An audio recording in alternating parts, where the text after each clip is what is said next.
que desde la óptica de esta defensa no debería estar sentado aquí.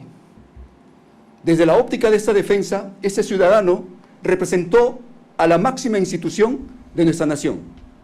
Representa a la Presidencia de la República. Como Presidente de la República, desde la óptica de esta defensa, se le vulneró sus derechos el día 7 de diciembre. Desde la óptica de esta defensa, fue intervenido ilegítimamente.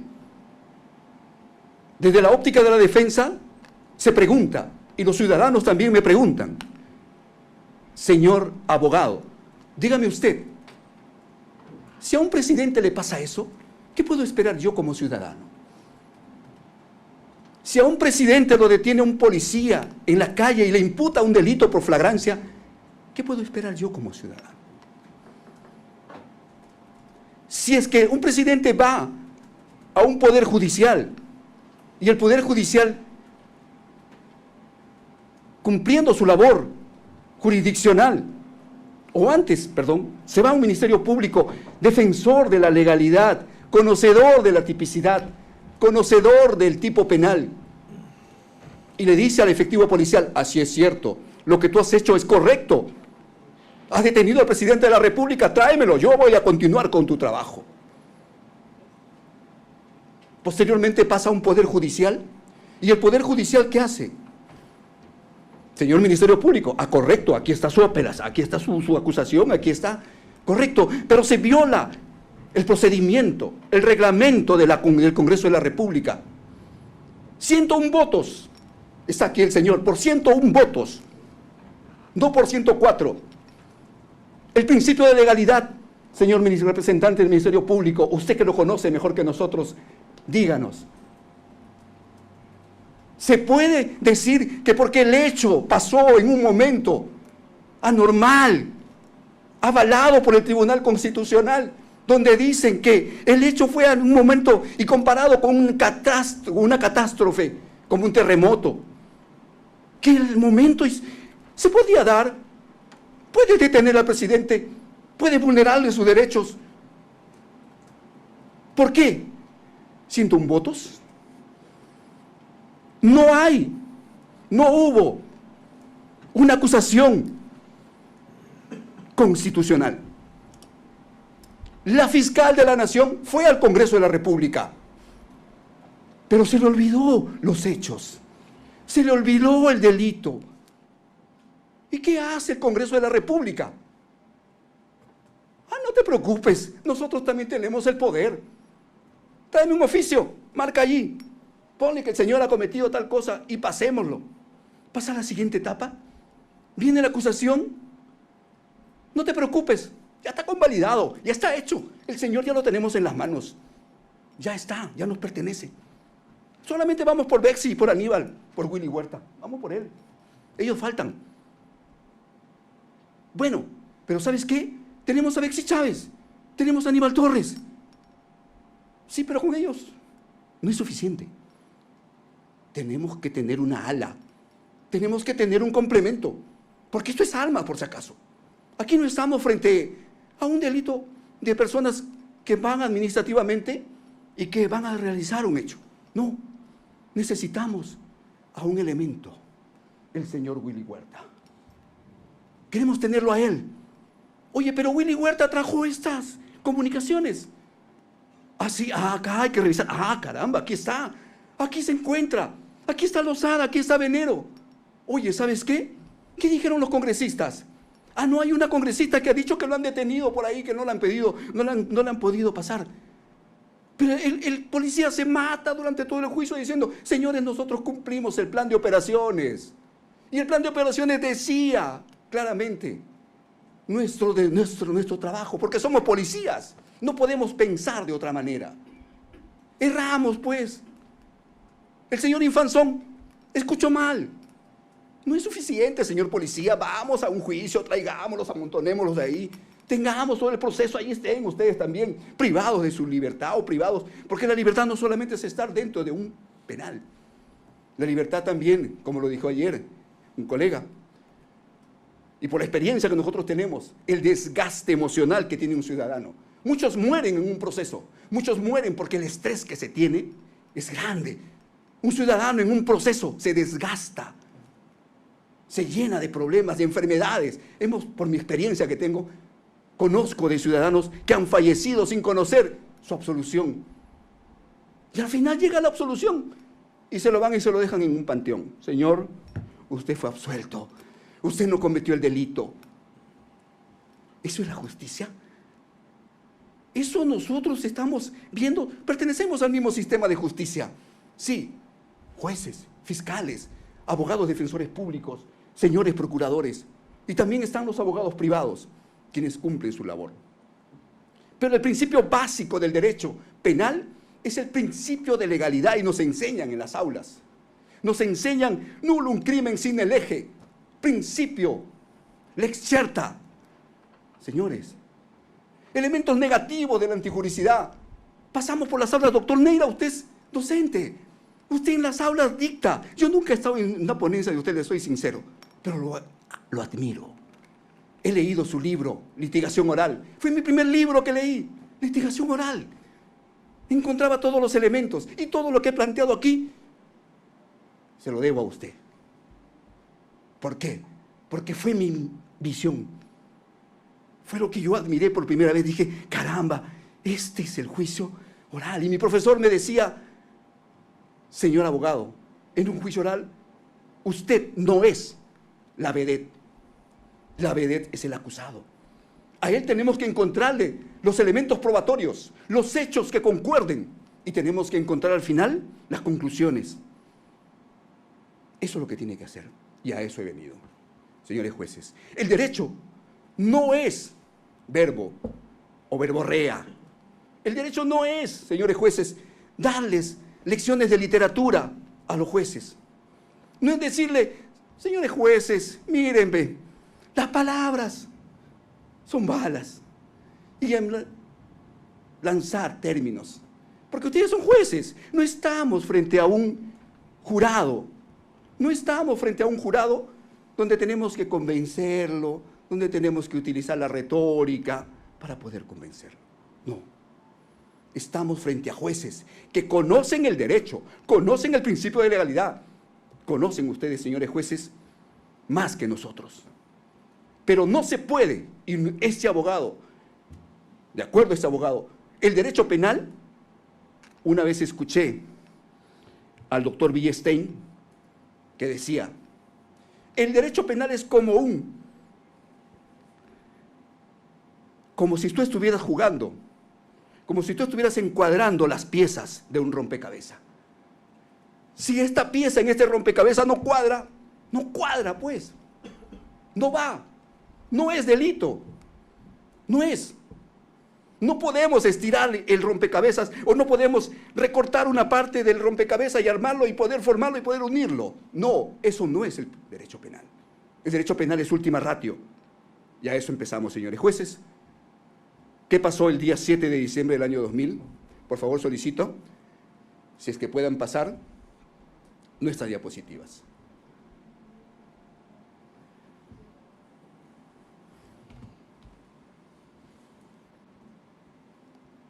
Señores jueces,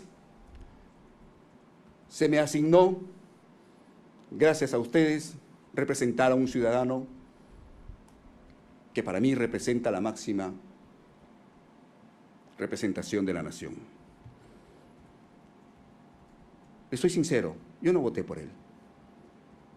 No comparto sus criterios, sus fundamentos. No.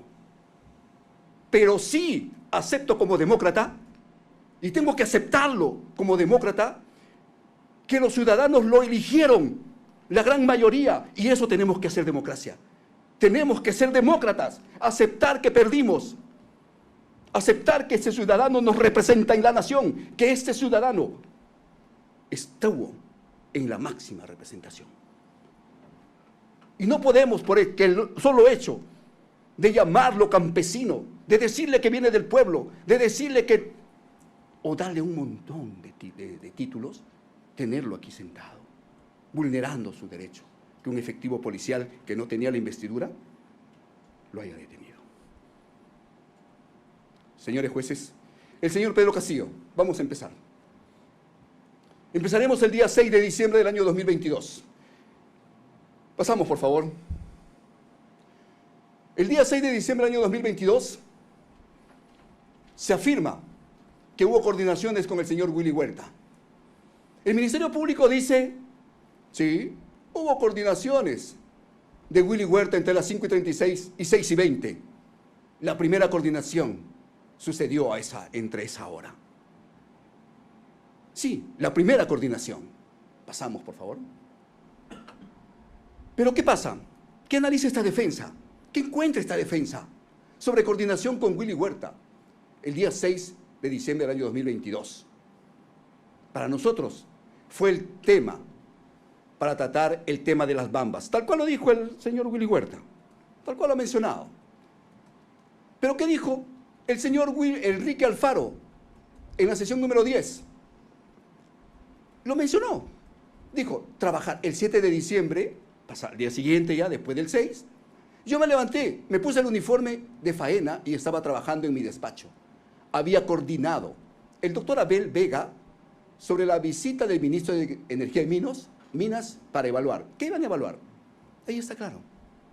El tema de las bambas. ¿Y qué era el tema de las bambas? Era un corredor minero del sur, un espacio problemático, recurrente, con protestas sociales y demás. Y había llegado el ministro a mi despacho. El tema de las bambas para el día 6 de diciembre era un problema nacional, era un problema para la Policía Nacional del Perú. ¿Y quién era el máximo representante de la Policía Nacional del Perú administrativamente? Sentado el ministro del Interior, el señor Willy Huerta. Hecho, que ahí lo dejamos para que ustedes lo puedan observar. Seguimos.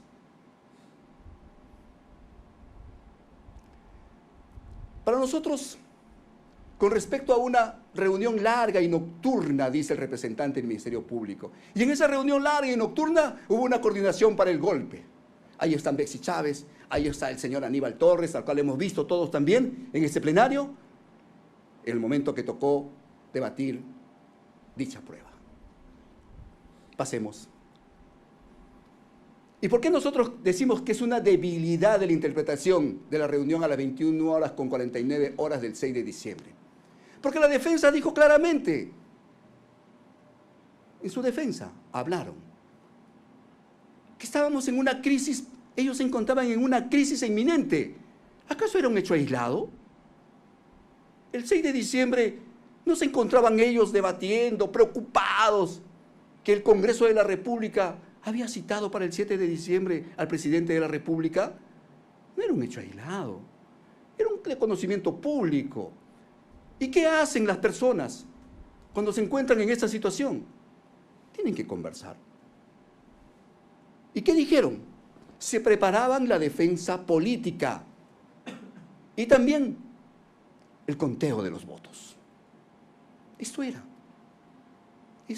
un análisis de crisis política e inminente. El núcleo del poder de un gobierno se reúnen. Su PCM, Presidencia del Consejo de Ministros. El señor Castillo. Señor Aníbal, tal cual ustedes lo han mencionado. Pasamos.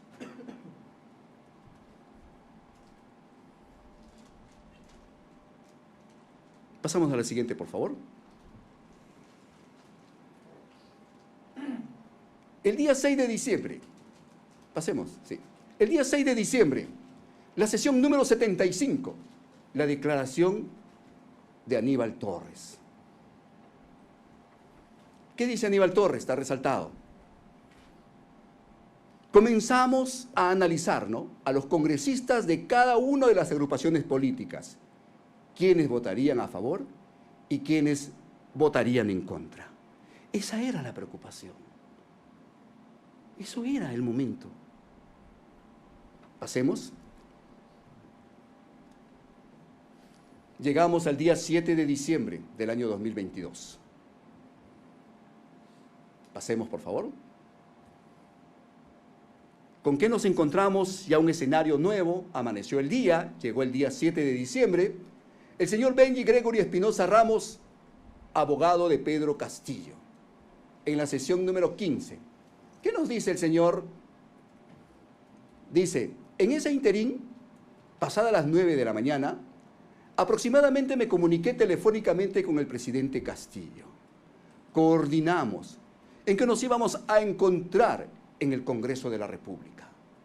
No hubo más comunicación. A eso de las 11 de la mañana, recibo una llamada de la doctora Betsy Chávez, que en ese entonces fungía como presidente del Congreso de Ministros. La doctora me dice, doctor, no sea confrontacional. Ante el Congreso de la República. Y yo le digo, sí, no se preocupe. Palabras de Benji Espinosa. El mismo día 7 de diciembre, eventos, Betsy Chávez Chino, presidenta del Consejo de Ministros. En la sesión 77, lectura de declaración de Betsy Chávez Chino sobre actividades y pedido urgente. La pregunta es, ¿qué actividades realizó usted los días lunes 5 y miércoles 7 de diciembre del año 2022? Narre detalladamente tales actividades. Ella dice, me piden que vaya urgente a Palacio. Y cuando dice me piden se refiere al presidente de la República, porque era la presidenta del Consejo de Ministros. No era una persona que tenía menor nivel. Y se dirige directamente y dice, y cuando fui al Palacio me dice que llame urgente a TV Perú, porque hay una actividad oficial. Y voy a PCM y había mucha gente, pero no encontré a las personas de la prensa. Aproximadamente a las 11:30 am. Luego me regreso a Palacio. Y en la misma sesión 10, en la sesión 10, Cintia Malpartida Guarniz sobre la actividad de la PCM. La pregunta, dice, mi jefe, el señor Faustino, me dice, te va a llamar Nelly Torres porque hay algo en la PCM. Dije, ¿has visto algo? ¿Sabes qué hay? Me respondió, no, no sé nada. Ya te va a llamar. Entonces ella me llama y me dice que va a haber una actividad en la PCM, que parece que va a ser una entrevista. Entonces que vaya a averiguar. Fui a ver, luego ella por WhatsApp me da el dato, que pregunte por un señor de nombre Wilson Riveros. Pregunté por él y efectivamente lo encuentro en la puerta, afuera de la casa de la PCM. Wilson Riveros me decía, si hay algo. ¿Betsy Chávez sabía qué iba a pasar? ¿Betsy Chávez conocía qué iba a suceder? No, no sabía. Desconocía. Ahí lo dice claramente. Que ella llega y que en ese momento le dan la orden. Le dice, llame usted por favor a PCM, tráigame un periodista. El señor Pedro Castillo le dije, porque el señor Pedro Castillo era el presidente de la República. Funcionalmente. Sucede en el aparato funcional. En la sesión número 10, Betsy Chávez Chino, presidenta del Consejo de Ministros. En la sesión 77, lectura de la declaración de Betsy Chávez Chino, se entera, es cuando ella por primera vez se entera que había un mensaje a la nación. Pero hasta ese momento, un mensaje a la nación.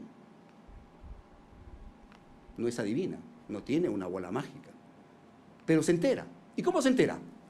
Dice, ¿por qué demoran tanto? Que se apuren. Diles que fue un mensaje, que va a ser un mensaje a la nación. Es lo que dice. Y en la sesión 77 de la declaración de Chávez Chino, ella dice, no sabíamos qué hacer. Cuando empieza a leer el presidente el mensaje, no sabíamos qué hacer. Nos quedamos mirándonos en el intervalo del mensaje a la nación. Nosotros concluimos que en estos pasajes existen incoherencias o son manifestaciones vinculadas a la verdad. Para esta defensa, Pedro Castillo Terrones, el 6, el 7 de diciembre, no coordinó con Chávez Chino, ni con Aníbal Torres Vázquez. Y están allí, no lo que yo digo, las declaraciones de las partes. Pasemos. ¿Y qué dice? Aquí en conclusión, nosotros tenemos. Se incluye en calidad de coautores. funcionalmente, de carácter funcional, pero no delictivo, una función propia de su trabajo. No había ningún visos de delito. Se pide a la PCM que coordine una transmisión. ¿Es trabajo de Betsy Chávez Chino? Es su trabajo, facilitar los mensajes del presidente. Chávez Chino recién había ingresado a la PCM, tenía días, era novata, era nueva. Se convocan los ministros. Es su deber acudir al llamado del jefe de Estado, el chat. La Fiscalía pretendió criminalizar estos actos de función y en forma malvada retuerce la lealtad institucional y la convierte en una complicidad delictiva.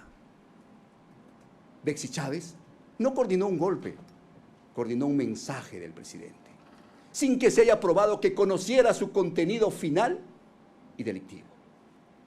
Pasemos. Pasamos a la proclama. Para nosotros es una proclama. La sorpresa total de todos. Nadie sabía, nadie lo esperaba. Era un escenario de total que todos se encontraban sorprendidos por la proclama. Pasemos. En la sesión número 18 estuvo aquí el ex ministro de Justicia, nuestro ex jefe, Félix Inocente Chero Medina. ¿Y qué dice sobre Betsy Chávez? Comunicación con Betsy Chávez. El mensaje a la nación, le dije, Betsy, ¿qué pasó? ¿Quién asesoró de esa forma al presidente? Y me dijo, hermano, yo también estoy sorprendida como tú, porque no comparto lo que se ha señalado.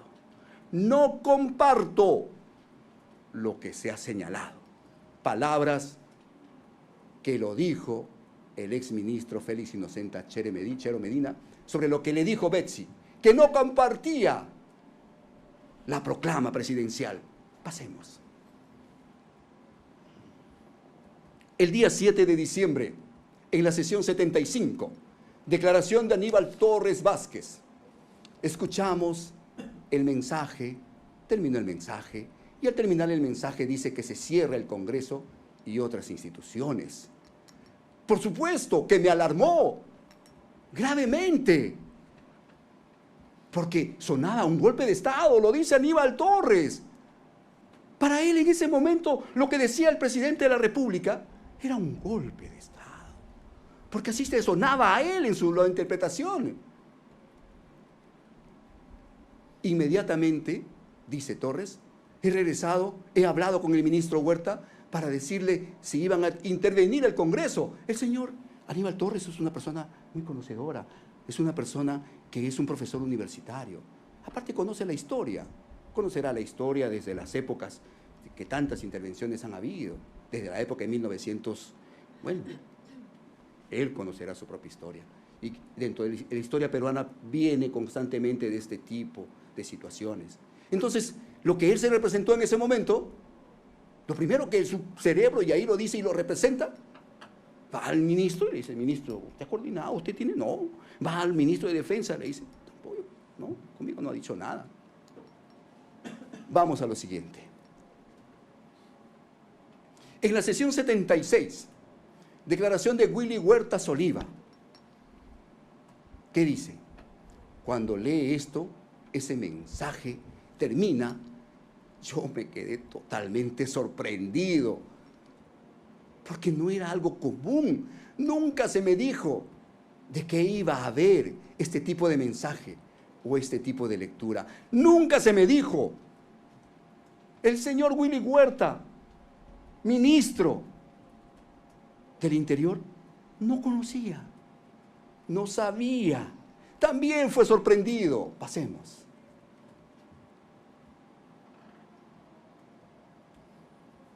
Vamos al momento. Y aquí está mi testigo, el señor Salas Segarra, el testigo Alejandro Salas Segarra. No teníamos los votos.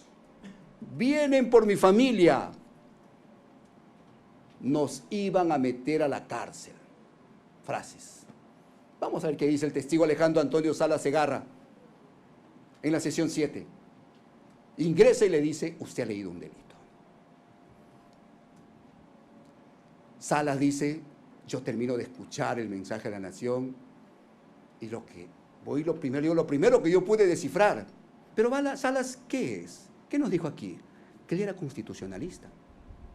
Salas es especializado, tiene muchos logros. Le preguntamos y le volvimos a repreguntar y te dijeron que no se hacía esas preguntas, porque, bueno, eran preguntas técnicas y él no era un testigo técnico. Entonces se le quería saber por qué era su condición, por su conocimiento, para poder conocer por qué él llegó a interpretar que lo que había leído el Señor era un delito. Sí, pero sí dijo sus condiciones de profesional. Dice, lo que en ese momento yo pude descifrar, le dije, usted ha leído un delito. Y la respuesta de él fue, ¿cuál fue? Ahí lo pueden ver. No tenía los votos. No tenía los votos. Y le contestó al actor civil. Dijo, algo que es importantísimo, porque es el testigo quien lo dice. ¿Qué pasó en horas de la madrugada, a horas 4 a.m.? Fue golpe de 4 de la mañana. Estaba despierto, todos estaban tensos. Era un día muy difícil para el gobierno de turno.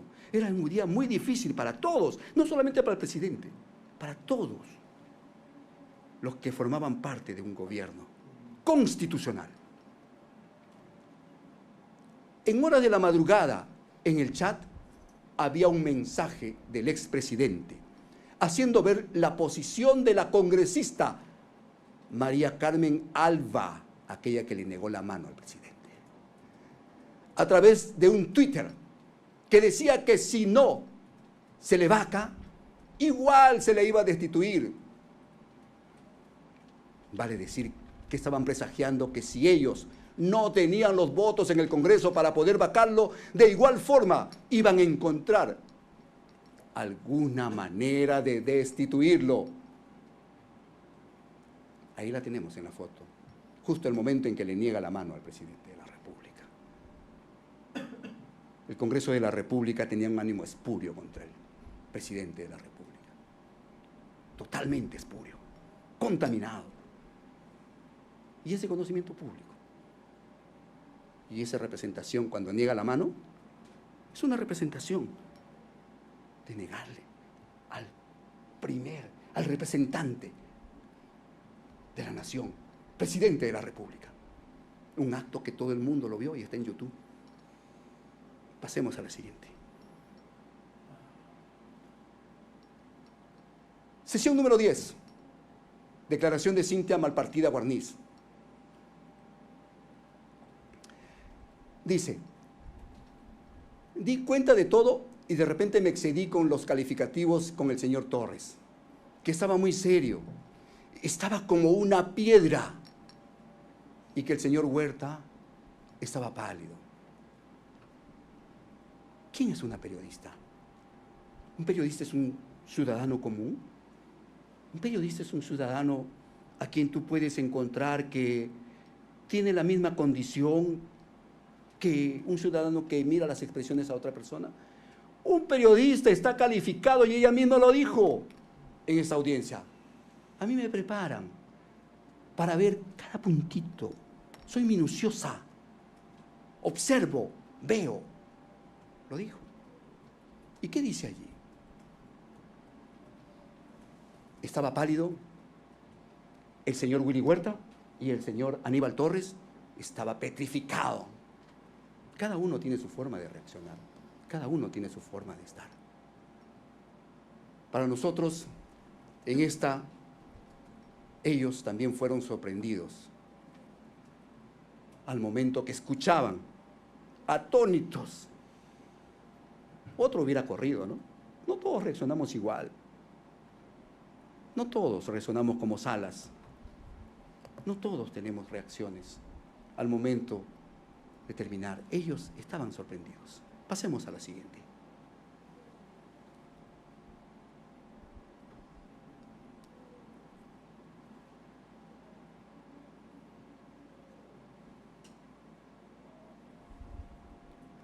Pasemos. Seguimos con ese mismo extremo. No teníamos los votos. Vienen por mí. ¿Vienen por quién, dice? ¿Por quién vienen? ¿Vienen por ustedes? ¿Vienen por el señor Aníbal Torres? ¿Vienen por el señor ministro del Interior, Willy Huertas? ¿Vienen por Bexy Chávez? ¿Qué dice ahí? Vienen por mi familia. Nos iban a meter a la cárcel. Sesión 75, declaración de Aníbal Torres Vázquez.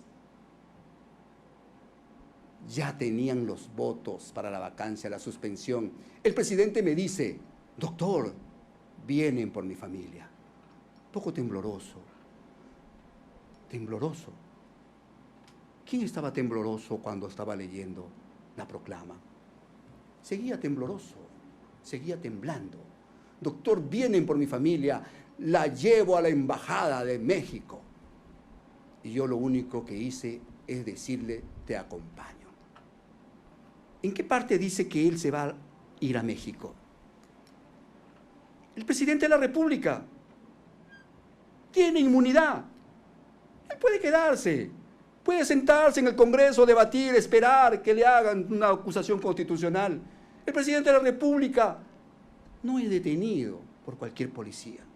El presidente de la República tiene que ser llevado al Congreso, pero el presidente de la República es humano, tiene una familia y él no iba a dejar a su familia,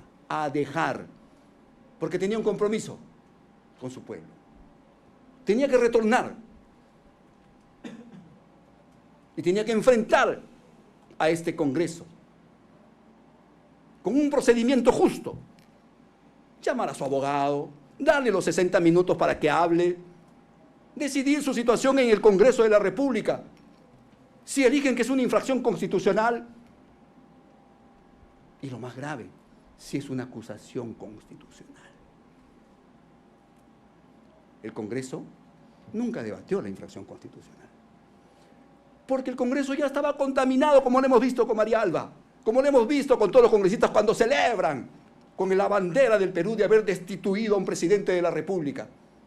Ese Congreso contaminado nunca debatió la infracción constitucional, pasó directo a una acusación, supuestamente, donde avala un oficio, avala un documentito que lo hace una congresista que estuvo presente aquí. Eso sucedió. Regresa por favor atrás. Retorna. Dice, en Barbadillo, yo le pregunto nuevamente, no, ¿por qué había leído ese discurso? Y me manifiesta, doctor, ya tenían, ¿no?, los votos para la vacancia. Y si no completaban los votos para la vacancia, ya tenían, ¿no?, la suspensión. Pasemos. Señor fiscal, ¿qué dice?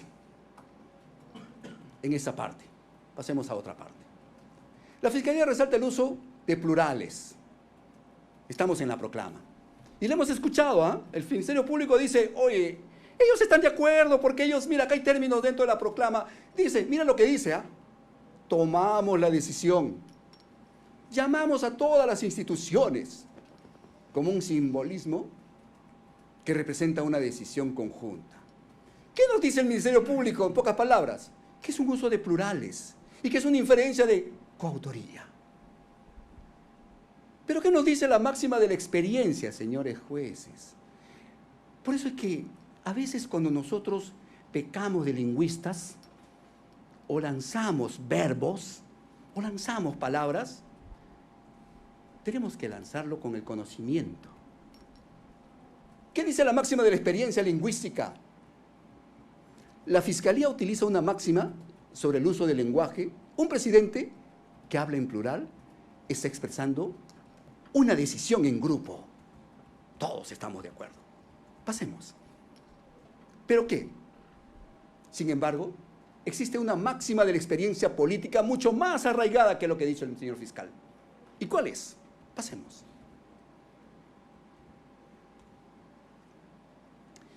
El Ministerio Público se aferra a la gramática para sufrir su falta de pruebas, su debilidad. ¿Qué nos dice? El uso del plural. Y aquí encontramos, y ustedes pueden encontrar, porque lo he buscado, lo he encontrado, precisamente buscando qué dijo el fiscal, por qué lo dijo. ¿Y sabe qué dice? Que existe un plural majestático, o pluralis majestatis. ¿Es prueba de un acuerdo delictivo ello? No. Obstante, cualquier analista de un discurso político sabe que es un recurso de retórica común. ¿Qué pasa con este uso del plural majestático? ¿Quiénes lo usan? Los líderes. Todos los líderes usan los términos majestáticos. El líder, un presidente de la República, un empresario, siempre dicen nosotros. Es nuestra empresa, nuestra nación, nuestra, siempre. En nosotros hicimos. Así es. Un jefe de Estado rara vez va a decir yo he decidido. Siempre dice hemos decidido. ¿Por qué? Porque representa a la nación. No es solo, representa a la nación. En estos casos, pasemos. Hay una cosa que se habló del abrazo o dar la mano. Realmente que no nos quedó claro esta frase. Porque se dice que hay un abrazo, ¿no? Pero la misma acusación es media confusa. Media confusa. En el punto 5.1.2.7 dice: se acercaron al entonces mandatario José Pedro Castillo Terrones, la entonces premier Bexabe Chávez Chino y el entonces jefe del gabinete de asesores del despacho ministerial de la presidencia del Consejo de Ministros, Aníbal Torres Vázquez, quienes lo saludaron dándole la mano. ¿Qué pasó? ¿Cuándo cambió al abrazo? ¿En qué momento? Señor representante del Ministerio Público, ¿cómo llegó usted de la mano al abrazo? ¿Se jaló? ¿Se jalaron? ¿Cómo llegan a eso? Pasemos. Y ese es el momento más importante, porque aquí lo vemos solo. Y cuando empecé, en uno de mis alegatos dije, el presidente de la República es un hombre solo. Y siempre se lo he dicho, usted está solo, señor presidente. Usted puede estar rodeado, pero usted está solo. Porque solo se defiende. Solo acá habla. Solo. Decisión unilateral, motivo. Inferencia fiscal. Que todos los acusados terminarían en la cárcel. Ya lo hemos explicado. Pero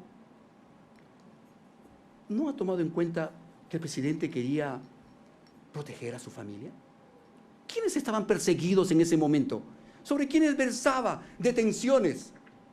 Su sobrina estuvo en el Congreso. Porque se le estaba haciendo una persecución, ya sea política o sea a través de un hecho. Sus sobrinos estaban siendo perseguidos en aquel momento.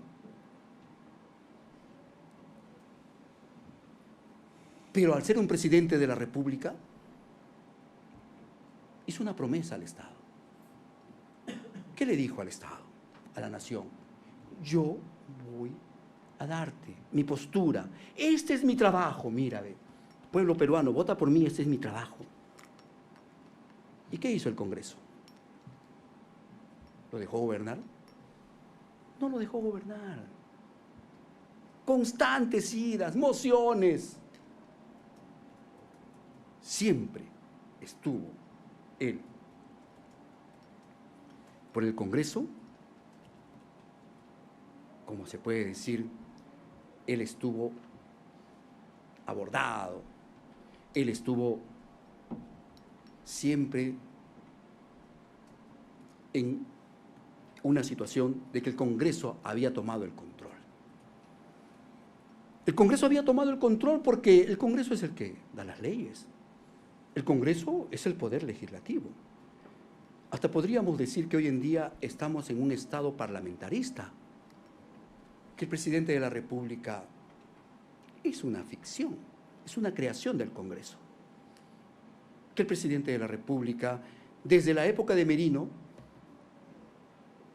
en que lo vacaron al día siguiente, desde que se vacan y cambian presidentes como si cambiaran de gustos. Y le pasó al presidente, ya estaban preparados, pues, ya estaban preparados. Perdieron una vez, perdieron otra vez, perdieron otra vez, perdieron otra vez. Sabían que iban a perder. Y tenían al Congreso de la República para preparar sus leyes. Porque es conocimiento público que hay problemas en la Fiscalía de la Nación también. ¿Y quién está de por medio? Las normas, las leyes. Hay también de algún tipo de problemas con respecto al Poder Judicial. Todos reclaman. Pero ¿quiénes son los que se encargan de hacer las leyes? El Parlamento. ¿Y el presidente? ¿Qué hace? ¿El Poder Ejecutivo fue subsumido? ¿Fue abarcado por el Congreso de la República? Encontraremos respuestas. Inmolarse por una causa altruista, colectiva, promesas a la nación. Siguiente.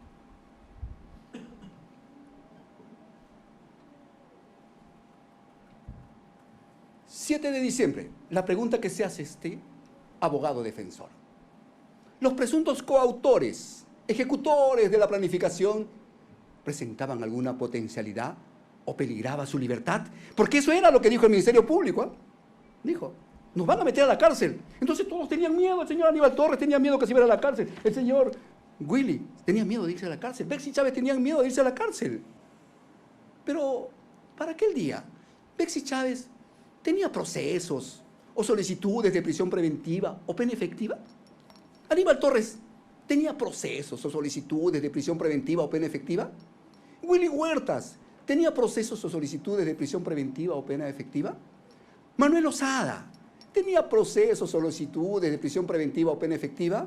Justo Venero también tenía procesos o solicitudes de prisión preventiva o pena efectiva.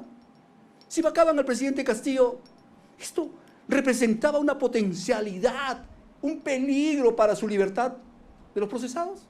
La respuesta es tajante y rotundamente no. Pasemos.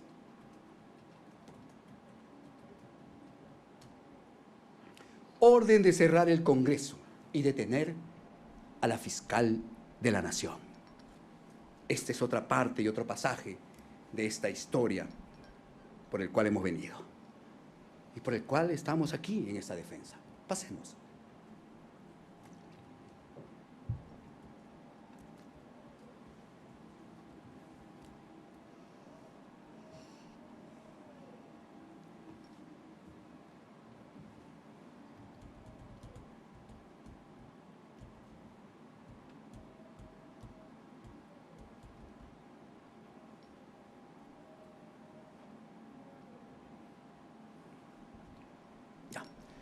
Comunicación.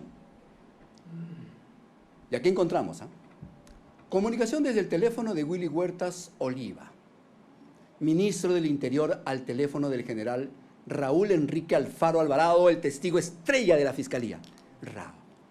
Raúl Enrique Alfaro Alvarado. Lo tuvimos aquí. En la sesión 10, interrogatorio del general Raúl Enrique Alfaro Alvarado. ¿Y qué dijo el ministro? Alfaro, estoy en Palacio de Gobierno, te voy a comunicar con el presidente de la República. Me comunicó con el presidente de la República y el presidente me dijo, general, cierre el Congreso, saque a todos los que están adentro, no permita que nadie ingrese, intervenga a la fiscal de la Nación y a la Fiscalía y dé seguridad al domicilio del señor Aníbal Torres, de la premier Chávez y al domicilio de sus padres. Pasemos. Esta fue la frase que según el testigo estrella de la Fiscalía no rebuscó más, no vio más allá de palabras. Pero ¿qué dicen los testigos que escucharon la supuesta orden del presidente Pedro Castillo Terrones? Fuente, supuestamente, el órgano auditivo, no hay otra fuente, ¿no? porque dicen que escucharon. En la sesión 9, Luis Angulo Tejada, y tenemos en la sesión 9 también Luis Angulo Tejada, y aquí vamos a detenernos también. ¿Qué dice Luis Angulo Tejada? Nos dan nuestra respuesta a nosotros preguntamos, dejamos, cerramos. En litigación oral, señor presidente, usted nos enseña que hay que cerrar la jaula, ¿correcto? Que las preguntas de la defensa en la litigación oral es cerrar la jaula. La pregunta final es la pregunta que cierra, donde el testigo dice su verdad. Y el Código Procesal Penal, ¿qué dice? Que usted tiene que hacer preguntas aclaratorias. Aclaratorias. ¿Pero qué encontramos allí? Primero vamos por la primera parte. ¿Qué dice? Dijo, yo escuchaba lo que el comandante general respondía sobre cuál era el motivo. El general Raúl Enrique Alfaro Alvarado les mencionó lo que usted acaba de relatar. ¿Perdón? El general Raúl Enrique Alfaro Alvarado les mencionó sobre esa comunicación que acaba de indicar. Dijo, no, yo estaba presente. ¿No se los mencionó entonces? No, yo estaba presente, escuchando. ¿Y qué pasó en la sesión? Ingresa el señor presidente de este colegiado. Allí se cerró, de acuerdo a esta defensa, se cerró la jaula. Cuando cambia, le da una vertiente distinta y hace la misma pregunta. Y pregunta compuesta, dos preguntas a la vez. Le dice, oye, te voy a preguntar esto, pero dame la respuesta porque, ¿cuál fue? ¿Cuál fue? Aquí tienes, ¿cuál fue? Dime lo que yo quiero escuchar. Cuando concluyó la comunicación, ¿hizo algún comentario al comandante general? ¿Cuál fue? Y el testigo, al escuchar cuál fue, dijo, bueno, efectivamente, nos comentó que el señor presidente había dado y siguió hablando. Ese es un momento en el cual sucedió dentro de esta audiencia. Pasemos.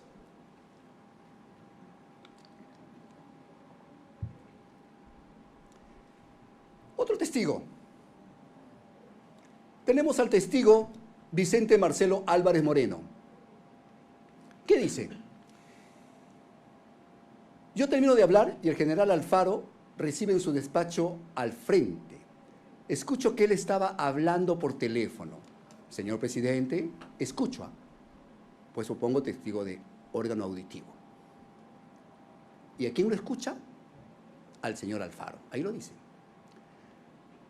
Dice, escucho que él estaba hablando por teléfono. O sea, él estaba hablando, él estaba diciendo, repitiéndose, conjeturando o hablando, diciendo, hablando, conversando. Solo él. Y dice, señor presidente, ¿que cierre el Congreso? Sí. ¿Pero por qué motivo? ¿Que detenga a la fiscal de la Nación? Sí. ¿Pero por qué motivo? ¿Cuál es la causa? ¿Que refuerce la seguridad de la casa de la ministra Betsy Chávez y la del señor Aníbal Torres?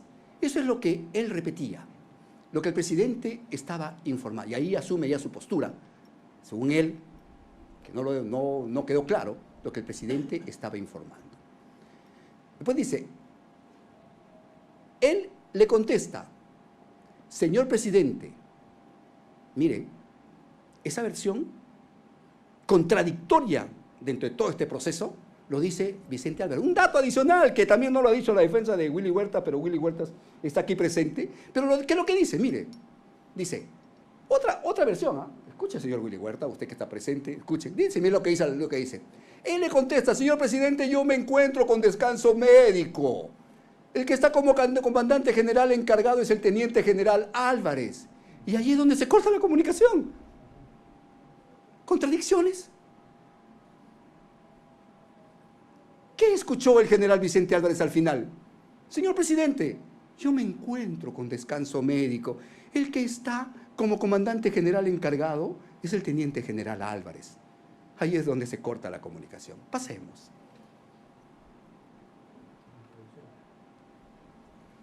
Sesión 10. Raúl Enrique Alfaro Alvarado, con respecto a la orden del general. El general dijo acá que él daba órdenes, ¿ah? Estaba con COVID. Pero él dijo que él daba órdenes, que él tenía mando y comando. Y lo repitió, que él daba órdenes. ¿Qué dice? A ver. Llamé por teléfono al general Angulo, da un nombre y anótenlo grande. Angulo. Angulo, ¿tiene la ubicación del señor presidente? Me dijo que sí, por lo que le ordené. Proceda a la intervención. El testigo estrella de la Fiscalía. Pasemos.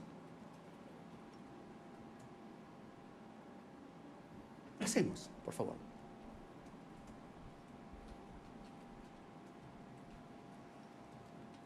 Día 7 de diciembre. Seguimos, porque los hechos sucedieron esa fecha. Por eso lo hemos retitulado 7 de diciembre. Sesión 9.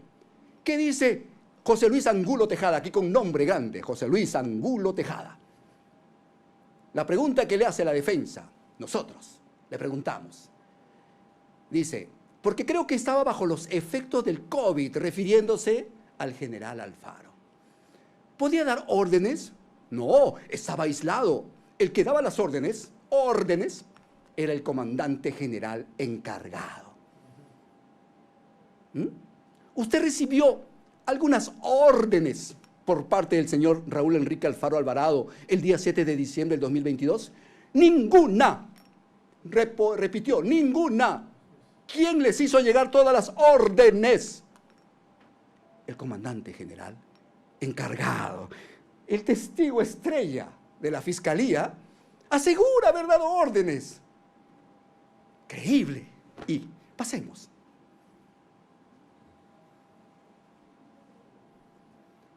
La pregunta, ¿testigo creíble? ¿Escuchó la orden? ¿Conversó supuestamente con el presidente de la República? La pregunta que le da el testigo, ¿se robustece o debilita? Hay dos dichos contradictorios. El que éste afirma un dicho y otro testigo que le niega su dicho. Y donde además no hay mayores aportes de corroboraciones periféricas o circunstanciales que otros dichos. Para la defensa, esta sostiene que su dicho, todos los dichos del general Alfaro, no tienen credibilidad. Es un testigo que no le puedo dar ni el mínimo respaldo jurídico, porque es mentiroso. Y sus propios generales los que dejaron así. Presumo yo que el general se sintió que le robaron la carpa, se sintió que le robaron la gloria y quiso aparecer en la historia. Y se creó un hecho. Porque es el general, el titular, y el suplente le quitó la historia. Mintió, mentiroso. Pasemos.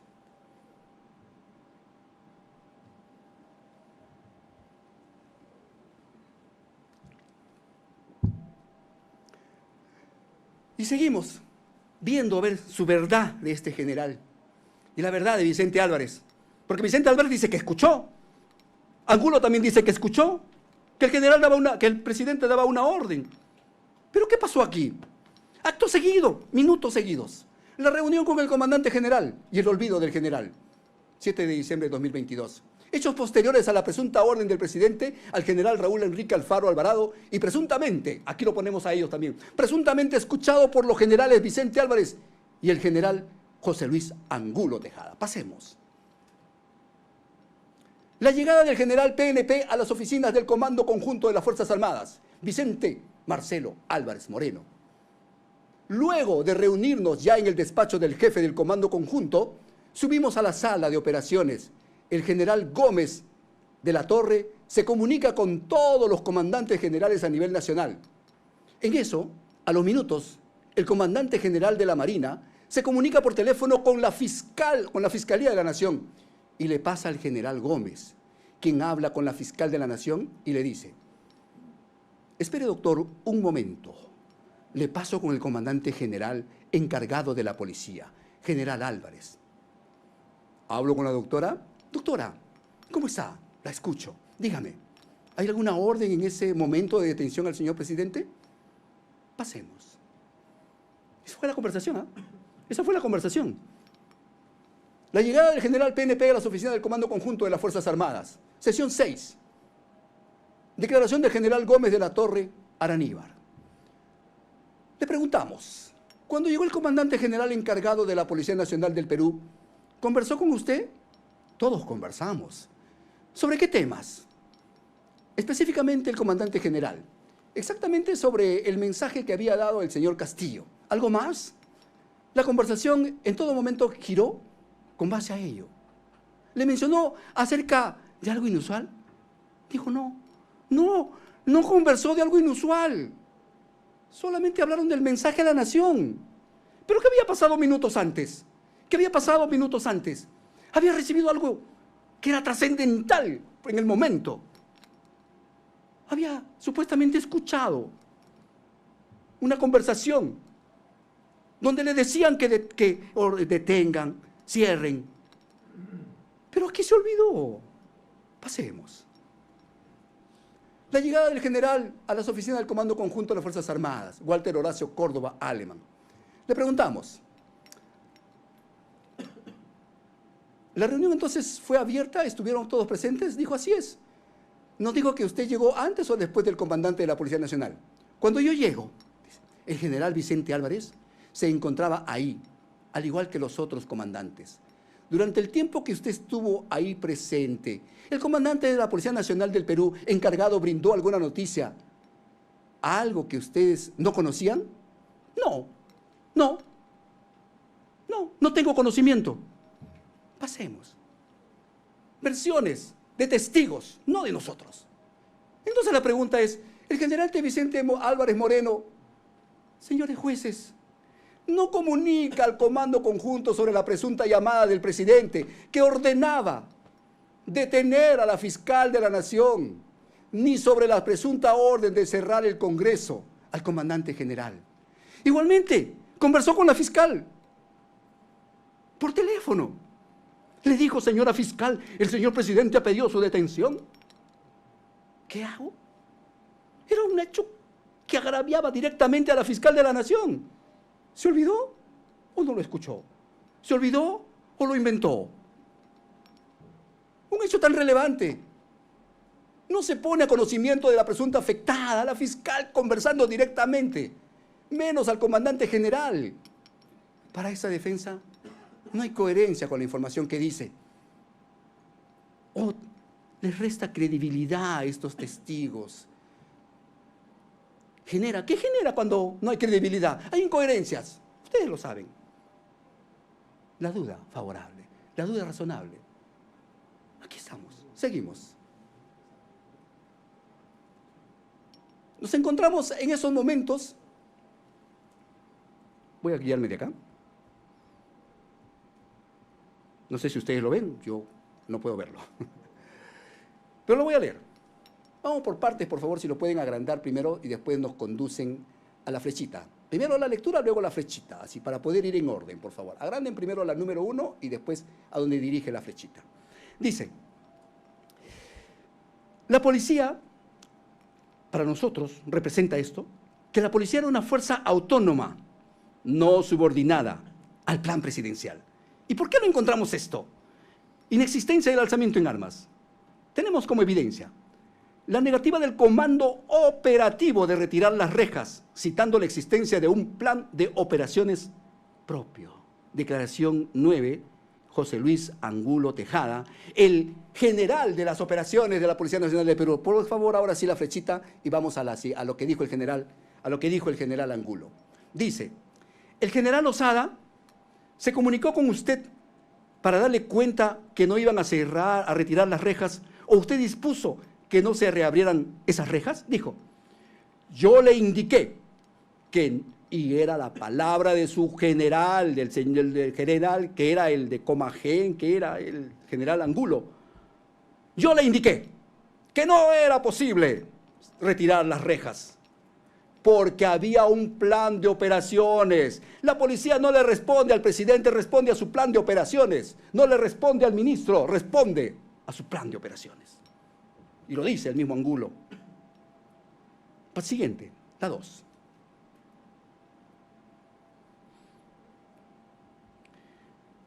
No está probado que existiera un acuerdo para subvertir el orden constitucional. ¿Y cuál es la evidencia? Sorpresa total con los 3 generales.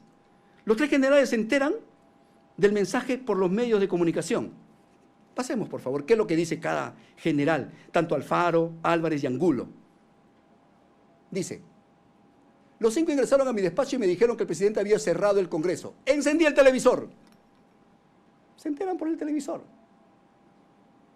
¿Dónde está una coordinación con la Policía Nacional a ese nivel? Porque estamos con un presidente de la República. No estamos con el vecino de la esquina, o no estamos con el caso de Humala, que es un efectivo policial, un efectivo del ejército, que hace su propia rebelión en otros lugares. No, estamos con el presidente. El presidente no conversa pues con el heladero, no conversa. Es presidente de la República. ¿Qué dice el otro capitán? Dice, yo lo vi por televisión. El otro general dice, estaba en el despacho del jefe y en ese momento se anunció por la televisión. 3. Por favor, 3.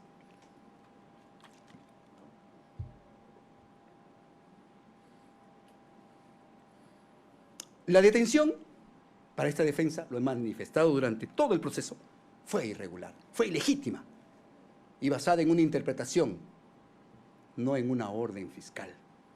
El general Álvarez confirma que habla con la fiscal mientras Castillo ya salía de Palacio. Y es él quien dispone de la intervención. Pero Álvarez confirmó que había conversado con la... Mire, en esto casuales de la vida, ¿no? Casualidades de la vida. Porque la fiscal también tenía algún tipo de elemento espurio, contaminado, hacia el presidente de la República. Es raro, ¿no? O sea, yo converso con la fiscal y en ese momento yo no le pregunto, ¿no?, de temas legales. No le digo, oye, ¿sabes qué, señora fiscal? Detengo al presidente, ¿qué hago? Dígame, por favor.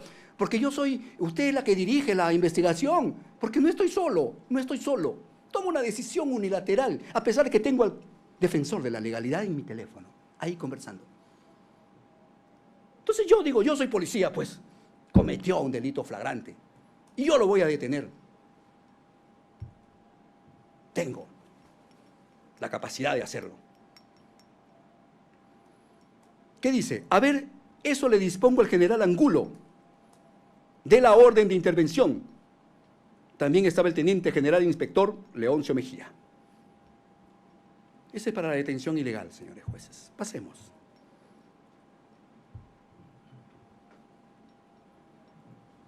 ¿Qué tenemos allí, señores?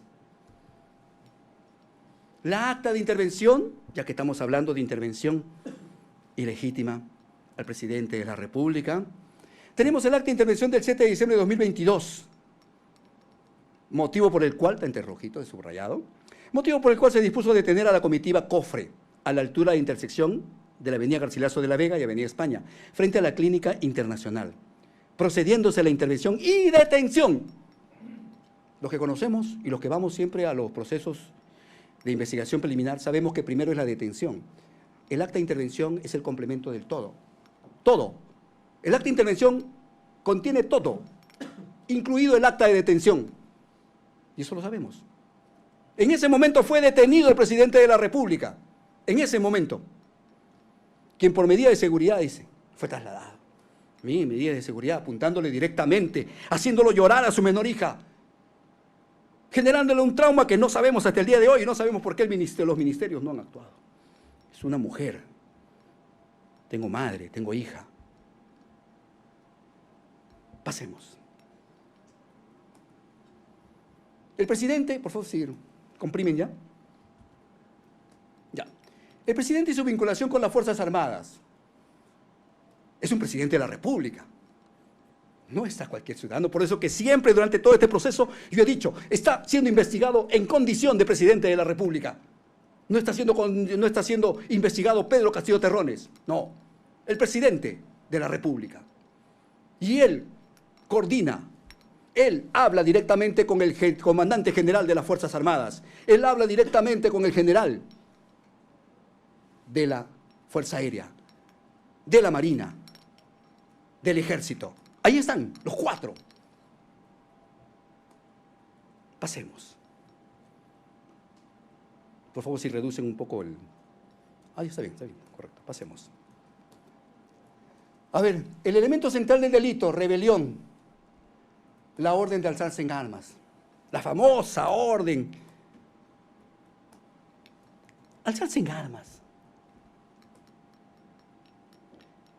Alzarse, levantarse, queriendo cambiar el rompecabezas, limarlo al rompecabezas, para que cuadre, para que él, a pesar que lo he armado mal, estoy armando mal el rompecabezas, pero quiero que las piezas se encuadren, que las piezas calcen.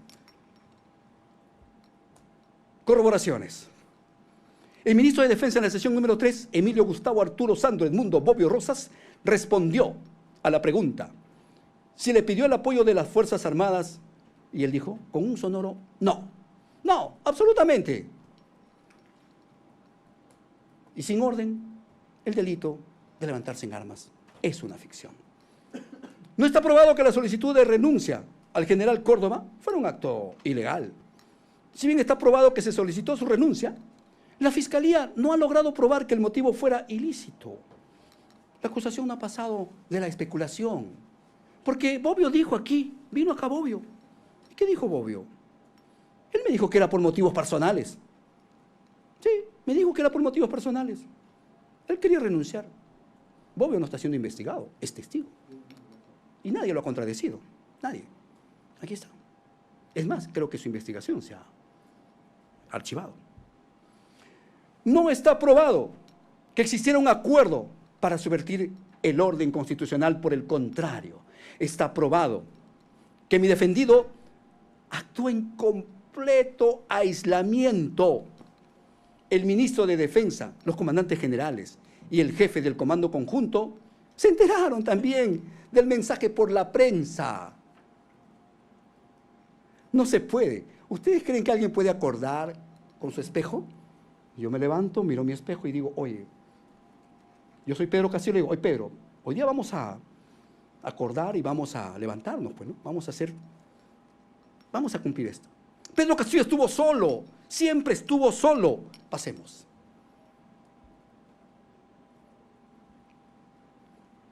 Hubo una desvinculación, no lo aceptamos, pero tenemos que responder al Iura Novi Curia, que no tampoco nosotros lo aceptamos, porque señores jueces, es cierto que el Iura Novi Curia les permite a ustedes analizar un hecho, y eso yo no les contradigo.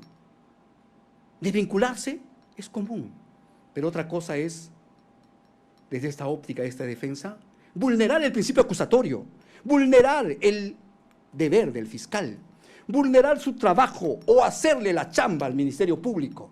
¿Por qué? Porque el Ministerio Público recibe, supuestamente, a la que tampoco aceptamos, una infracción del Congreso, recibe un documento donde el Congreso dice, señores, llévenlo por conspiración y llévenlo por rebelión. El Ministerio Público lo recibe, el Congreso manda, señores, hagan su trabajo, conspiración, rebelión.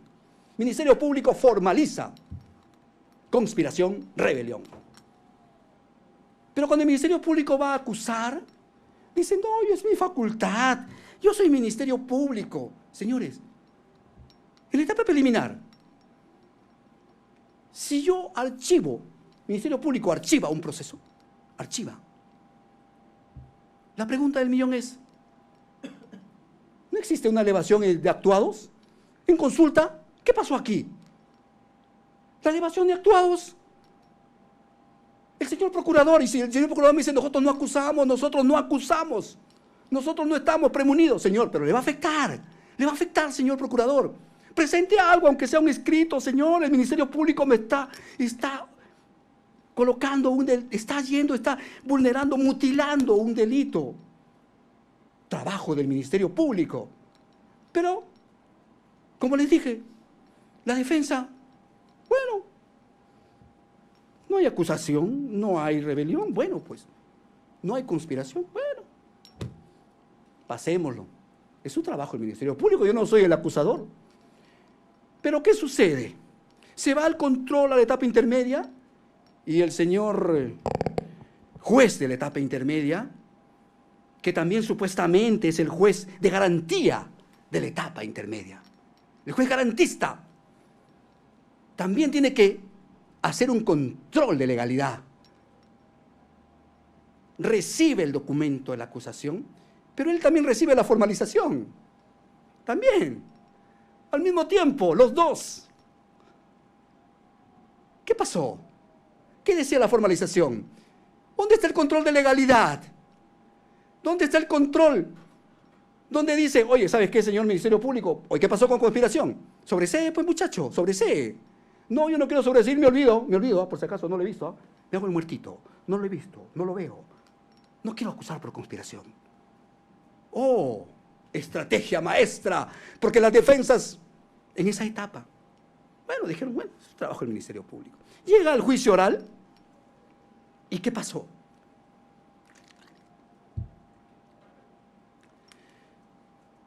El 374.1, supuestamente, el colegiado es nuevo, conoce el juicio oral, pero tampoco es ajeno a la formalización de investigación, tampoco es ajeno al control de acusación. Conoce, lo tiene, y ahí está. ¿Y qué hicieron? Me desvinculo, porque ¿qué sabe el artículo 374? Dice que el Ministerio Público ya no puede acusar por un delito menor, por un delito de menos pena. Y ustedes le hicieron la chamba desde la óptica de esta defensa. Ustedes le hicieron el trabajo de ese error bajo el principio del iura novi curia.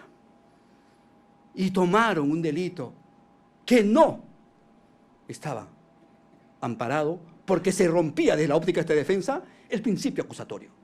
Porque él, bajo ese principio acusatorio, decidió no elevarlo. Un muerto no era nuevo, era un muerto que lo resucitaron. Un muerto resucitado, el delito de conspiración. Y lo dijo el doctor Guerrero. Lo dijo. De alguna u otra manera, eso fue lo que yo interpreté. Que bajo el concepto que se tenía había suficientes elementos para condenar o para absolver. Pasemos. Aquí está el delito de conspiración. Pasemos.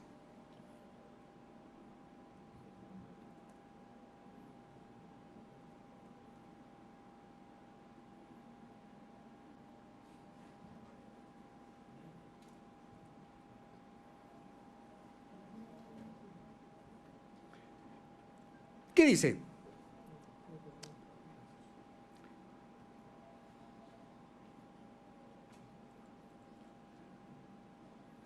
Aquí está. La conspiración. La vamos a analizar de todas maneras. No la aceptamos, pero la vamos a analizar. La conspiración requiere una resolución firme y un plan que sea viable. ¿Y cuál es el delito? ¿Hurtar? ¿Opinar? No, levantarse en armas es el delito de la conspiración. Entonces la conspiración es una charla de café, es una lluvia de ideas disparatadas, por más que sean. ¿Qué exige el artículo 349? Exige una resolución firme, ¡firme! No necesitamos ir a la doctrina, ni rellenar, ni hablar, porque ahí está, el 349 es claro. Una resolución firme para cometer el delito. ¿Correcto? Un plan con mínima apariencia de viabilidad. ¿Qué viabilidad tenían? Un plan para dar un golpe de Estado sin el apoyo de un solo general. Ninguna. Era un plan delirante, un imposible fáctico desde su concepción, tomando en cuenta la versión del Ministerio Público, ¿no? Nosotros no aceptamos la conspiración, tampoco aceptamos las reuniones, tampoco aceptamos ellos, pero estamos resolviendo a la respuesta a lo que se nos ha planteado. Seguimos.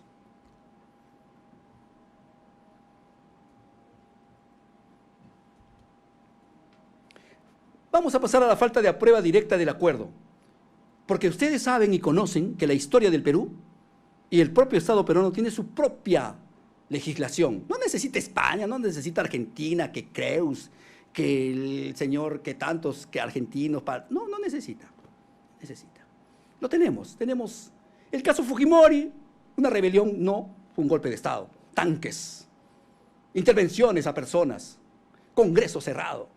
Me acuerdo mucho del señor Letts, que estaba con su media, me acuerdo mucho que cuando fue intervenido en los tanques, quedó grabado en mi memoria, 5 de abril de 1992. Pero ahí sí se logró un golpe de Estado. Comparación con el caso Boloña, que es uno de los casos que se tiene precisamente de conspiración en el Perú. ¿Qué tenían? Un manifiesto firmado decretos redactados y suscritos por comandantes generales. Prueba material irrefutable. Si yo voy a abrir una tienda de celulares, ¿qué hago? No la abro la tienda todavía, no lo lanzo al público. O abramos un cyber wow, ¿no? Lo voy a rematar, voy a abrir a puerta abierta. ¿Pero qué tengo? Tengo todos los productos, tengo todo. Esos son actos preparatorios ejecutivos, porque así exige la norma, actos preparatorios ejecutivos. Tengo todo acá. Tengo mi souvenir, tengo polos, tengo llaveros, tengo celulares, tengo toda la campaña completa, solamente para lanzar y ejecutar. Porque eso es ejecutar. Ejecutar es porque tienes todo. Es el momento ejecutivo. Pero el preante, el acuerdo ejecutivo, es tener todo. Todo. No falte nada. Todo tiene que salir exacto. La Fiscalía nos pide que condenemos por conspiración basándonos en la simple presencia de personas en una habitación. ¿Prueba o especulación? ¿Dónde está esa prueba en este caso? ¿Dónde está el documento, el mensaje de texto? Bexy Chávez, Aníbal Torres y Pedro Castillo, ¿qué están diciendo? Estamos de acuerdo, mira, ya tenemos con el general, vamos a hablar con tal persona, tenemos todo listo. Mañana ejecutamos. Listo. ¿Dónde está? Pasemos.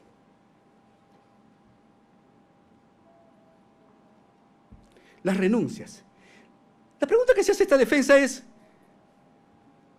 ¿los conspiradores, por máxima de la experiencia, renuncian? ¿Renuncian? La pregunta es, las renuncias inmediatas, la sorpresa como prueba de inexistencia del acuerdo. Si hubo un acuerdo, ¿por qué los supuestos conspiradores renunciaron minutos después del mensaje? Ahí están, Bexy Chávez Chino. Hemos estado aquí con varios testigos de Bexy Chávez Chino, tanto a favor de la Fiscalía como... Hubo una señorita que gritó, se exaltó, lo recuerdo mucho. Recuerdo mucho. Pero ella, ¿qué dijo? Dijo una cosa muy importante. Ella mencionó y dijo en este plenario, la gente estaba desesperada, todos salían, todos desesperados. Y en una de esas vi al mediodía, lo dice ella, una testigo de la Fiscalía, al mediodía veo que estaban preocupados por hacer la carta de renuncia de Bexy Chávez. Bexy Chávez ha presentado una carta de renuncia, sí, pero ese dato que dio esa testigo lo sitúa al mediodía. Y es importante tener en cuenta que Bexy Chávez quería renunciar inmediatamente, no estaba de acuerdo, como ella dijo, que la habían sorprendido, que el señor presidente lo había sorprendido. ¿Cuál fue la reacción del gabinete? Todo, Salas, renunció, Landa, Kur, Chero, Aníbal. Bueno, Aníbal no era ministro, no era el señor Aníbal no era ministro, por si acaso. Él no está amparado o no está con lo que dice que si es que un ministro acepta o no, él no es ministro, no se le puede tampoco catalogar con esa misma condición. Pasemos. El presidente y el Congreso de la República. A ver, veamos. Este es un incidente aislado. Para nosotros es totalmente aislado, porque no hay un tipo de vinculación con el presidente de la República. No hay vinculación. El presidente no conversa pues con el general Osada. El que no conversa con el general Venero. El presidente tendría que haber conversado mínimamente con Angulo, que es el jefe operativo. Angulo, el jefe operativo. O con el jefe de Estado Mayor, que era en ese momento el general, que era el señor Álvarez, o tener ese tipo de relación con el comandante general de las Fuerzas Armadas. Para nosotros, bueno, lo que pasó es un caso aislado, son policías, como lo dice su misma resolución administrativa, que producto de una situación, ¿no?, de conmoción o estaban ahí preocupados, no escucharon bien. ¿Pero qué? Vamos a pasar con lo siguiente. ¿Qué dijo Adriana Tudela Gutiérrez, interrogada por la defensa de Venero? ¿Qué dice? Miren lo que dice, ¿ah? Impedimento para que pueda ingresar o fue rápido su ingreso. En el momento en que llego sí había impedimento para ingresar, pero luego eso se nos permite el ingreso, correcto. Y esta defensa, ¿se acuerdan cuando yo pregunté a la señora congresista Moyano. Le pregunté acerca de la conexión virtual y ella dijo que sí. Y lo que dijo, los jueves no tiene que ser presencial. ¿Y qué día fue el día 7? Fue viernes. Fue miércoles, perdón, miércoles. Entonces el miércoles todos podían hacer virtual. Todos podían hacer virtual. El Congreso es como la interpretación bíblica de la iglesia. La iglesia no es paredes, la iglesia es el cuerpo. El cuerpo es la iglesia. Entonces, si ellos tenían libertad, podían hacerlo. El Congreso tenía todas las posibilidades, todas las formas y modos para poder ese día realizar sus actividades. Pasemos. También tenemos la declaración de Eduardo Roldán Michue, interrogado también por la defensa de Venero, dice, ¿restringió el acceso al recinto congresal de los congresistas de la República? No. Cuando usted estuvo de servicio, ¿en donde ya ha señalado entre Abancay y Junín? ¿Pudo observar que se restringió el acceso a congresistas trabajadores del Congreso? Dijo no. Pasemos.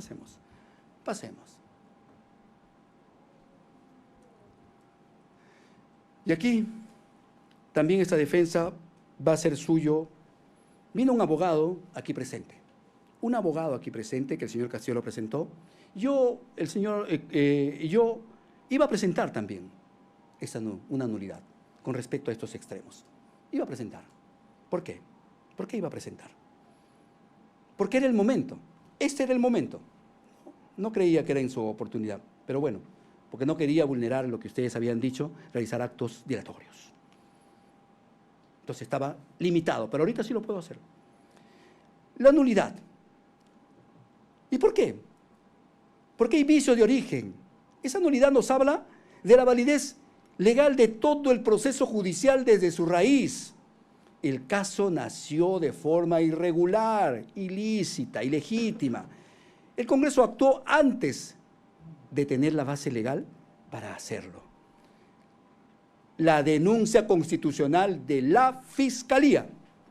El cuestionamiento a la autoridad competencial.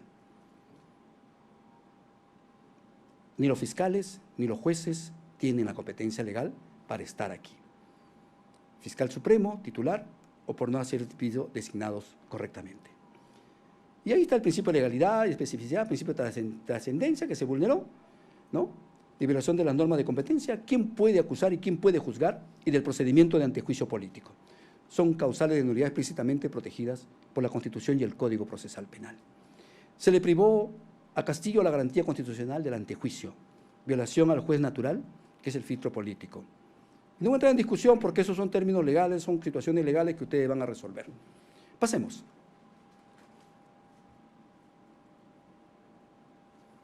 Ahora sí. Llegamos y concluimos con eso, con el delito de rebelión y la desvinculación por conspiración. Delito de abuso de autoridad. Pasemos. La Fiscalía no ha aprobado el elemento central del delito, el perjuicio. ¿Qué dice el artículo 366 del Código Penal?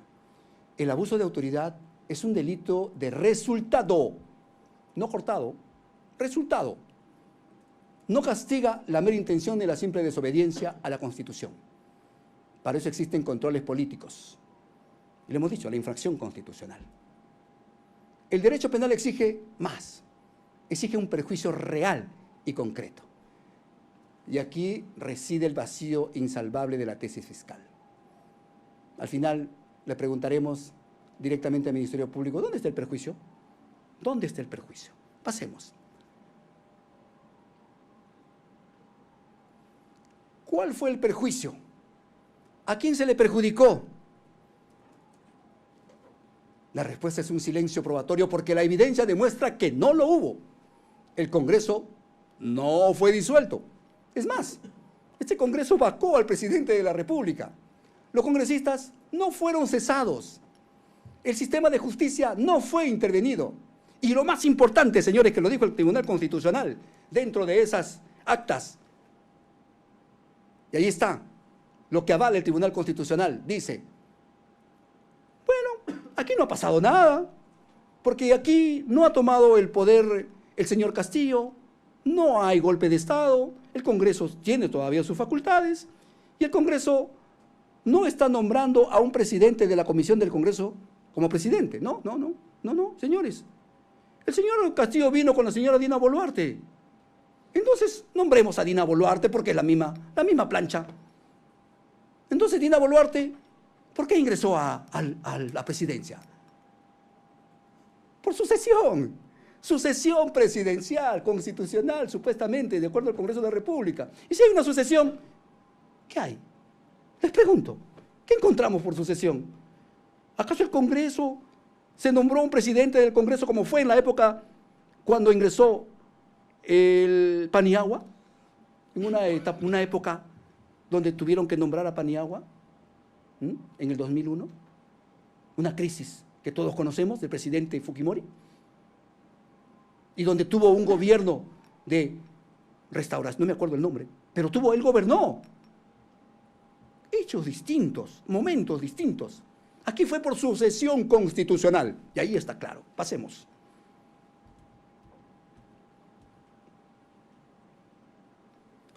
En consecuencia, la proclama, y así lo llamamos, fue un acto inocuo, sin afecto material. ¿Y qué hace la Fiscalía? Confunde gravemente una infracción, porque para nosotros es una infracción constitucional y nosotros lo hemos reconocido. Infracción constitucional que el Congreso jamás quiso debatir. Confundió una infracción con un ilícito penal. ¿Pero qué exige? Probar todos sus elementos. Al omitir por completo la acreditación del daño, la Fiscalía no solo ha dejado incompleta su acusación, sino ha fallado en probar la existencia del mismo. Si no hay resultado, no hay perjuicio, no hay delito. Por tanto, al no haberse probado un elemento objetivo esencial del tipo penal, la única conclusión, en este caso, exclusivamente, es la absolución. Ahí está la presidenta, mírenlo bien. Dice todavía, Dina Boluarte jura como primera presidente del Perú tras vacancia de Pedro Castillo. Sucesión presidencial, sucesión, pasemos. Delito de grave perturbación de la paz pública. Vamos, ¿qué nos dice la Fiscalía? La Fiscalía afirma que la proclama de mi defendido fue la causa directa de la violencia, pero comete una falacia causal. La evidencia demuestra una causa distinta. La propia transcripción del mensaje revela una intención política no alarmista. El video de Panorama, el testimonio de la periodista malpartida, demuestran que fue un acto improvisado, caótico, ahí con todas las personas, ahí que estaban todos sorprendidos.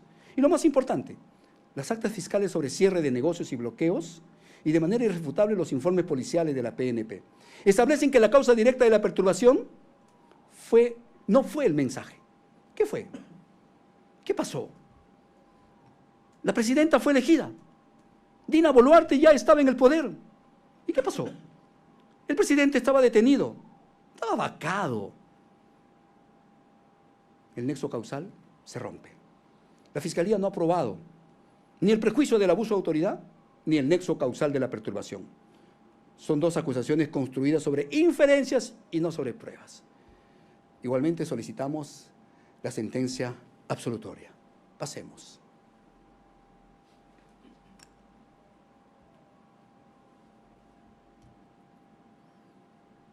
Pasamos a desarrollar qué sucedió en este juicio luego de haber presentado la historia. 1. Que las coordinaciones previas al 7 de diciembre eran sobre la vacancia y temas de gestión, no sobre golpe. Prueba. Se ha probado, a través de la declaración de Aníbal Torres, que la reunión nocturna del 6 de diciembre fue para contar votos y analizar escenarios ante la inminente moción de vacancia. Asimismo, la declaración de Raúl Alfaro indica que una coordinación con el ministro Huerta era para tratar el conflicto de las Bambas.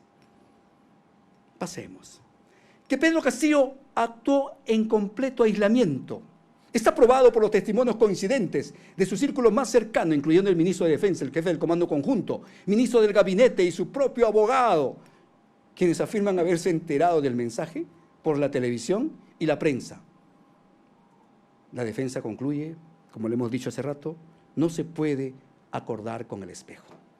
3. Que la reacción del gabinete y alto funcionario fue de sorpresa y deslinde, no de complicidad. Quedó demostrado la sorpresa total y confusión expresada por Bexy Chávez, Willy Huerta, Félix Cero, Aníbal Torres, Benji Espinosa. La evidencia material más fuerte son las renuncias inmediatas y masivas que los ministros, minutos después del mensaje, lo que la defensa califica como la conducta de personas sorprendidas. Que el motivo de la decisión de Castillo fue el miedo. Miedo a la destitución y encarcelamiento. Castillo tuvo en ese momento, como le contestó al señor Aníbal Torres Vázquez, su familia, que en ese momento él tenía un compromiso con el pueblo, tenía que leer, le había prometido al pueblo. Se probó a través de las declaraciones de Salas y Aníbal Torres. Tras Castillo, ¿qué les manifestó? Su temor, diciendo frases como que no teníamos los votos, vienen por mi familia. ¿Y a quiénes iban a meter a la cárcel? Pasemos. Que el mensaje no produjo efectos materiales ni un perjuicio real. Es un hecho probado que el Congreso de la República no fue disuelto. Al contrario, procedió a vacar al presidente, los congresistas no fueron cesados. El sistema de justicia no fue intervenido y la sucesión constitucional operó con la juramentación de Dina Boluarte. ¿A qué decimos que no se ha aprobado? La defensa sostiene que no se ha aprobado. No se ha aprobado la existencia de un acuerdo o conspiración, porque falta prueba. La Fiscalía no nos ha presentado ninguna prueba directa, un documento, un audio, mensaje, texto que demuestre un acuerdo entre Castillo y sus presuntos coautores. La defensa afirma que la acusación se basa en la especulación de una reunión. No hay más prueba. La defensa sostiene que no se ha aprobado el elemento central del delito de rebelión, el alzamiento en armas. Falta de prueba. El ministro de Defensa, Emilio Bobbio Rosas, declaró con un absoluto no, que se le haya pedido el apoyo a las Fuerzas Armadas. La defensa es tajante. Sin orden, el delito es una ficción. La defensa sostiene que no se ha aprobado el elemento central del delito de abuso de autoridad, perjuicio. La Fiscalía no ha logrado acreditar un perjuicio real y concreto derivado del mensaje. Al no haber resultado, la defensa argumenta que no hay delito, ya que este tipo penal no castiga la simple intención. La defensa sostiene que no se ha aprobado el nexo causal del delito grave de perturbación de la tranquilidad. Falta de prueba. La defensa argumenta que la Fiscalía no ha podido probar que la proclama fue la causa directa de la violencia. Por el contrario, presenta evidencia, informe de la propia PNP, que sugiere que la causa fue posterior a la detención y vacancia de Castillo, rompiendo así el nexo causal. La defensa sostiene que no se ha probado con certeza la veracidad de la supuesta orden telefónica de Castillo a la policía. Falta de credibilidad. La defensa sostiene que el testimonio del general Alfaro es débil y no alcanza el nivel de certeza debido a lo siguiente: las contradicciones con los testimonios de los generales Angulo, Tejada y Vicente Álvarez, quienes estuvieron presentes. La incoherencia de que una orden tan grave no fuera comunicada por el general Álvarez a la fiscal de la Nación, ni al comandante del Comando Conjunto en la reunión en la sede del Comando Conjunto de las Fuerzas Armadas. La duda sobre la capacidad de mando del general Alfaro ese día, ya que estaba aislado con COVID. Señores jueces, pido unos segundos, por favor, para ir a los servicios para terminar, por favor. Muchas gracias. Muchas gracias, por favor. Por favor. Muchas gracias. Hacemos un pequeño receso. Muchas gracias.